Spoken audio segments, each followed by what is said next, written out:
Okay, in this segment we're going to cover removing the air duct. It's a fresh air intake duct, and what that does is pull cold fresh air coming in the automobile from the front and runs it into the air cleaner assembly.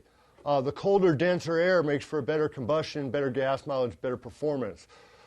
We need to remove that for accessibility as well as the radiator fan, and that'll give us a lot better access to reach down and get the petcock and the radiator hoses to drain the system. But before we start there, we're going to remove the battery, or disconnect the battery real quick for safety reasons because of the fan. We just want to loosen the terminal, and we're taking off the negative terminal. We'll disconnect that. Then to remove the air duct intake, the fresh air intake, we want a 10 millimeter socket, a 6 millimeter bolt with a 10 millimeter head. And we're going to take the brackets right off the radiator and leave them connected to the duct. There's two of them to disconnect.